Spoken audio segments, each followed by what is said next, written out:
be and happy. Yes. Because you can be in a lot of different moods. Be happy. Be easy on yourself. Be. Follow the path of least resistance. Follow the path of least resistance. So these signals that I'm getting, like, oh, this is the right moment, or like, oh, don't send the email right now, or go there right now, I can just play with this a little while and see. In other words, has there ever been something that you thought you should do? Yeah. And you just can't quite get to it. And finally, you just do it because you're supposed to do it. That's not the path of least resistance. That's the path of most resistance. That's not going with the flow. That's going against the flow. And there are people, even in this room, who worry about this conversation because there's stuff they want you to do. They don't want you to go with the flow. Esther sometimes doesn't want Mark, brilliant Mark. Mark put all this sound system together, reconnoitered all of it, keeps it all running, trains everybody. In other words, she wants Mark to do his job. She doesn't want him out pleasing himself.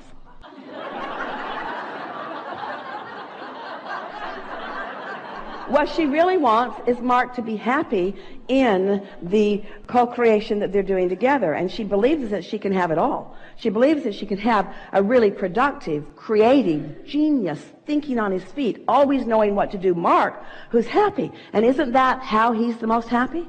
So there's no cross current going on, you see. So when you realize that everyone is feeling however they're deciding to feel, and you only have control over how you feel. And so you start feeling what the path of least resistance is. And by that we mean it feels good. It feels good. If it doesn't feel good, we're not saying don't ever do it. We're saying don't do it right now. If it doesn't feel good, doing it right now is going to give you paltry results. Doing it right now is going to give you less than what you want for it. There is a better option. And employers and parents and mentors all over the world, hearing that might worry. Well, we've just wrestled them to the ground. We've just got them convinced that they should do these things because we need them to do these things. And we say to you about your employees or about your children or about anybody that you care about, your first order of business with them, the thing that you must want more than anything else, is their alignment. That's what you must want most for yourself too. When I think of getting what I want, it's so cool because I know I'm a deliberate creator, but I wanted to feel... But let's start in another place here, because here's the confusion.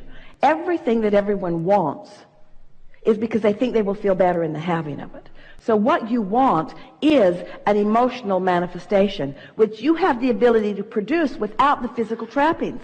So if you're able to produce the manifestation of emotion, of expectation and of happiness, then there's no resistance, and now the universe will yield to you in all the other ways that you've defined. You see, that's the reason we told you the silly story about the lamp. The lamp is insignificant to this story, except that it was a piece of something that was in Esther's consciousness. There was a lamp. It was a physical lamp. It was in the closet. It's too beautiful to be in the closet. It ought to be out there where somebody's really enjoying it. She found a lamp that she likes more for the spot that she had purchased that lamp for. In other words, there isn't anything very significant about that, and yet it is a lamp that mattered to Esther in some way. And the universe does not care how big or small in the scheme of all of the desires in the world anything is, because the universe has the ability to yield it all to you. You don't have to give up something for something else. You can have it all. Are you starting to get just an inkling that you can have it all? Are you standing in a place where there's so much that you want that you're not having, that these words don't mean anything to you? Or have you had enough experiences where you are understanding that there is an orchestrational thing that's going on, that you are the object of very blessed attention, and that you can have it all. You can have it all, and you can have it all the time.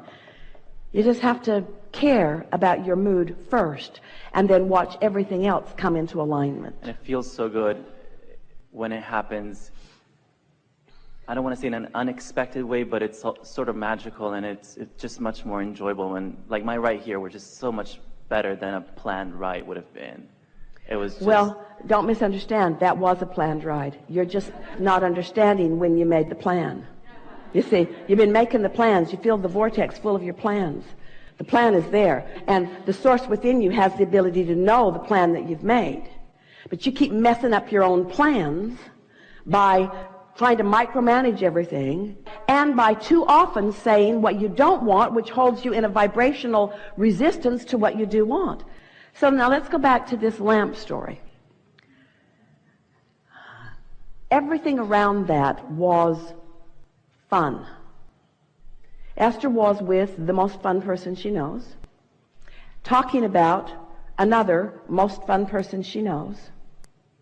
They had gone irresponsibly to a place that's really fun for Esther to be. And they were playing with the other fun people who were in the shop who always liked to see Esther come.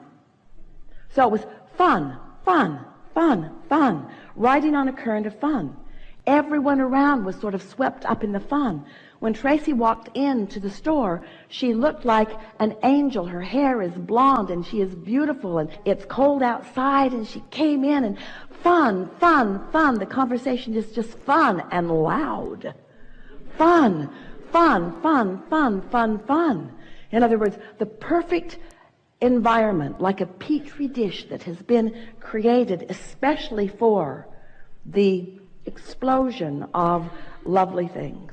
And there are so many other things that took place in there that we won't take the time to talk about. But in other words, you want to create for yourself this environment where, and clearly you did it, what you are living today is an example of that. We want you to feel the juxtaposition of these two scenarios that you are presenting to us here today. Because one is just you going with the flow and acknowledging the supersonic success of this. Do you know how rare it is with the millions of people who are eager about this work and about this conversation to even be sitting in this chair? Do you realize what a unique experience this is? Of course you do. And so here you are experiencing this experience on the heels of just following your bliss, just following your bliss, just following your bliss, just following your bliss. We want this conversation to have been a sort of reorientation for you. We want you to start giving yourself permission to go where the fun is, to follow the path of least resistance, to go where you believe you will feel the best. We're asking you for just a little while to be more irresponsible, because the responsible thing that you've got going on is not working out that well for you. Because when you start being responsible instead of following your own bliss, then you feel resentful of those people who are thriving in the face of responsibility. The most irresponsible people you know are thriving the most.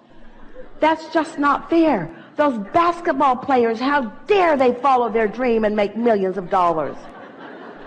Those dropouts of college, or those that never went to college, Bill Gates, how is it that he could follow his bliss and just do what feels good to him? How dare he thrive when the rest of us are following our responsibility and doing what we're supposed to do and keeping the rules? And we say, there are some rules and some laws that your gut has been pointing you toward, that as you start listening to the way you feel, get on a rampage of fun for a little while and watch what the universe yields to you, and show yourself the ability that you have to get rid of doubt before it starts tomorrow by staying in a happy, feeling good mood.